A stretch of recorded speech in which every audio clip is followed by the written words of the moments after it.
Samedi 19 novembre était diffusée la demi-finale de la Star Academy. Il n'était plus que 6 en lice pour espérer décrocher leur ticket pour la grande finale, à savoir Enola, Anisha, Tiana, Chris, Léa et Louis. Ce dernier a toutefois passé la soirée sereinement puisqu'il s'était déjà qualifié au cours de la semaine. Ses camarades, eux, avaient la pression car ils devaient convaincre le public tout au long de la soirée. Et pour cela, ils ont eu la chance de partager des duos avec des artistes de renom. Un moment qui s'est révélé agaçant pour Léa par exemple et au contraire des plus émouvants pour Anisha, qui a reçu une belle surprise.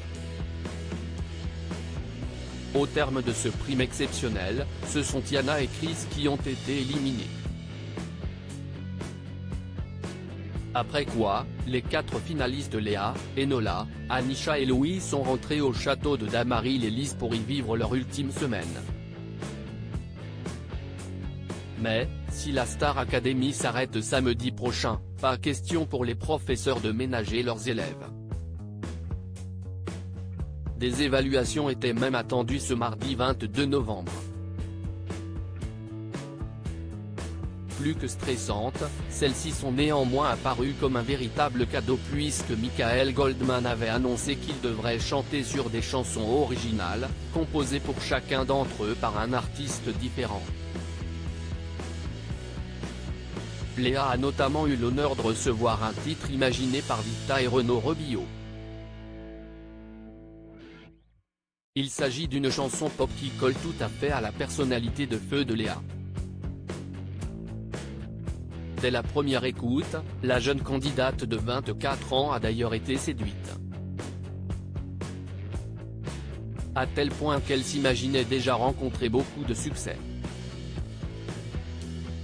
Je vais faire des millions, a-t-elle lâché avec confiance à Enola et Louis en rentrant de ses répétitions avec Vita. Sortez le son. Et elle n'a peut-être pas tort puisque les premières critiques sur Twitter sont plus que positives. La chanson de Léa est tellement cool. Si elle ne sort pas, je serais dégoûté de ne pas pouvoir l'écouter. Je pense que si est vraiment 100% Léa, pardon mais la musique que Vita a écrit pour Léa à la Star AC est extrêmement incroyable.